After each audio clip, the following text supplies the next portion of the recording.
देखिए, प्रशांत किशोर से वैचारिक मतभेद हो सकता है, लेकिन जो करप्शन के केस वो चार्जेस लगा रहे हैं वो सीरियस है। कांग्रेस पार्टी हमेशा से कह रही है कि ये करप्ट सरकार है और इतने 200 करोड़ का जब पहले अशोक चौधरी जी के ऊपर था तो जब उनके ऊपर ईडी वीडी था, अब जब वो बीजेपी में या जेडीयू में आगे इनके सहयोगी बन गए, अब बिल्कुल क्लीन चिट है और लगातार जो है करप्शन का जो है केंद्र बिंदु बिहार की सरकार बनी है, जो डबल इंजन की सरकार है। बीजेपी केंद्र से भी चला रही है और यहाँ से भी चला रही है। करप्शन सर चढ़ के बोल रहा है, पिछले 20 साल से कुशासन हो रहा है यहाँ पे, लगातार जो है हमारी बहनों के ऊपर कुष्कर्म हो रहे हैं और जो अपराधी हैं वो खुलेआम घूम रहे हैं और इतनी चोड़ में घूम रहे हैं कि उनको पता है जब तक बीजेपी की सरकार केंद्र में और यहाँ पे डबल इंजन की सरकार है उनको कुछ नहीं हो सकता। नमस्कार, आप बोले भारत देख रहे हैं, मैं हूँ आपके साथ कमलेश। बिहार में विधानसभा का चुनाव होना है, चुनावी बिगुल बजना बाकी है, लेकिन उससे पहले देखिए कांग्रेस की CWC की मीटिंग बिहार की राजधानी पटना के कांग्रेस के प्रदेश कार्यालय में होने जा रहा है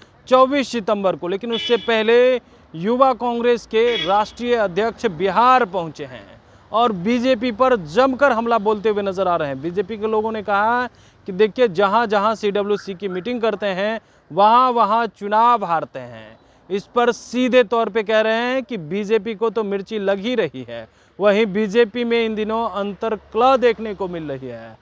और भी क्या कुछ कह रहे हैं कांग्रेस युवा के राष्ट्रीय अध्यक्ष भानु प्रताप चिब। सबसे पहले आप वो तो लाखों एकड़ों की जो ज़मीन है, जो बिहार के लोगों की ज़मीन है, जिसमें बिहार के लोगों का हक है, वो अपने राष्ट्रीय सेठ जो हैं अडानी जी को देने का काम कर रहे हैं। तो ये सारा जो है देश को लूटने का काम हो रहा है, उसके खिलाफ यूथ कांग्रेस आवाज़ उठा रही है और उठाती रहेगी। लेकिन CWC की बैठक को लेकर के बीजेपी के नेता सवाल खड़ा कर रहे हैं और कह रहे हैं कि CWC की बैठक दिल्ली में भी आप लोगों ने की थी, वहां आप लोग हारे हैं, कई जगह हारे हैं और बिहार की बारी है बिहार में। मिर्ची लग रही है बीजेपी वालों को, अच्छी बात है, ये मिर्ची लगनी चाहिए और डर भी रहना चाहिए।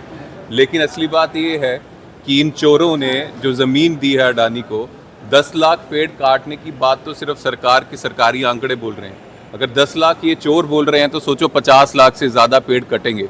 जो पेड़ बढ़ने में, जो पेड़ लगने में, जो पेड़ बिहार के हैं, जिसमें बिहार को जो स्वच्छ वातावरण, स्वच्छ वायु देते हैं, हज़ारों साल से जिनको बड़ा होने में लगा, हज़ारों साल से जो लगे हैं, वो अडानी के लिए एक झटके में कट जाएंगे।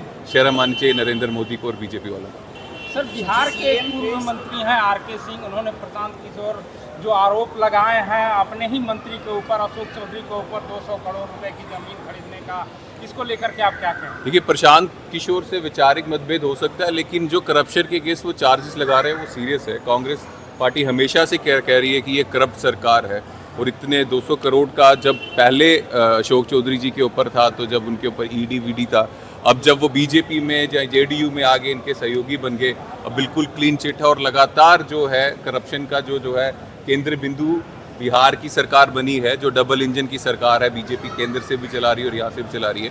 करप्शन सर चढ़ के बोल रहा है, पिछले 20 साल से कुशासन हो रहा है यहाँ पे, लगातार जो है हमारी बहनों के ऊपर कुष्कर्म हो रहे हैं और जो अपराधी हैं वो खुलेआम घूम रहे हैं और इतनी चोड़ में घूम रहे हैं कि उनको पता है जब तक बीजेपी की सरकार केंद्र में और यहाँ पे डबल इंजन की सरकार है उनको कुछ नहीं हो सकता। तो ऐसा तो व्यवहार बिहार में हो रहा है। अपने ही पार्टी के ऊपर जिस तरह से उन्होंने इस तरह का आरोप लगाए हैं, क्या लगता है अंतरकलह एनडीए में भी दिख रहा है? अंतरकलह एनडीए में होगी, क्योंकि वहाँ भी काफ़ी ग्रुपिज्म हो चुका है और एक दूसरे के ऊपर कंपटीशन हो गया। लेकिन असली बात उनके ग्रुप में क्या चल रहा है वो नहीं, असली बात यह है कि ये बीजेपी बिहार के युवाओं के साथ और बिहार के लोगों के साथ क्या कर रही है। भूमि यहाँ से छीन रही है, पेड़ बिहार के कट रहे हैं, सबसे ज़्यादा पलायन बिहार के युवा जो हैं वो कर दूसरे प्रदेशों में जाके मेहनत मजदूरी करते हैं। अपराध सबसे ज़्यादा बिहार में हो रहा है, महिलाओं के ऊपर सबसे ज़्यादा अपराध बिहार में होता है, दुष्कर्म होते हैं, मर्डर्स यहाँ हो जाते हैं और कोई कार्रवाई नहीं होती। असली मुद्दे ये GST स्लैब में बड़े बदलाव हुए हैं और कह रहे हैं कि बीजेपी और एनडीए के लोगों की गरीब लोगों की सहूलियत मिली है। गरीब लोगों की सहूलियत की याद नरेंद्र मोदी को 8 साल बाद आई। 8 साल जब खून चूस लिया भारत के लोगों का, उसके बाद अब जागे हैं। 8 साल पहले ही जब राहुल जी ने बोला था कि ये GST नहीं है, ये गब्बर सिंह टैक्स है, तो इस गब्बर सिंह टैक्स ने भारत के लोगों का खून चूसा।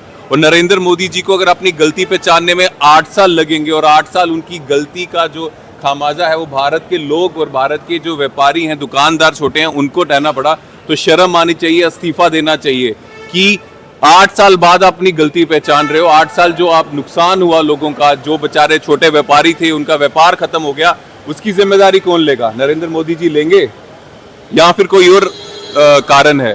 जीएसटी बदला है, किसी प्रदेश में चुनाव तो नहीं आ रहा। एक आखिरी सवाल लेंगे कि इंडिया अलायंस का बिहार में जो चुनाव होने वाले चेहरा कौन होगा? मुख्यमंत्री का चेहरा। हमारे यहाँ पे कहीं भी चुनाव होते हैं, सबसे पहले चुनाव होता है मुद्दों पे, उसके बाद जब एमएलएस होते हैं वो जो हैं अपना सीएम तय करते हैं।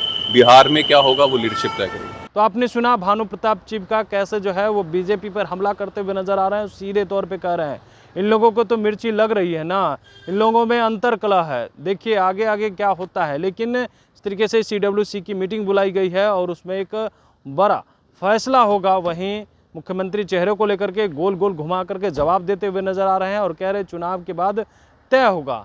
सीट शेयरिंग को लेकर के भी चर्चाएं खूब चल रही है कि आखिर सीडब्ल्यूसी की मीटिंग में कांग्रेस क्या इन बातों पे भी चर्चा करेगी कि ज़्यादा से ज़्यादा सीटों पे चुनाव लड़ेगी। तो ये देखना काफ़ी दिलचस्प रहता है। लेकिन उससे पहले आज कांग्रेस के तमाम नेता सड़कों पे उतर करके और सीधे मुख्यमंत्री आवास का घेराव करने निकलेंगे, वो भी तस्वीर हम दिखाएंगे। और भी अपडेट के लिए बने रहिएगा बोले भारत के साथ, ताकि हर अपडेट हम आप तक पहुँचाते रहें छोटी बड़ी खबरों के साथ। बहुत बहुत धन्यवाद।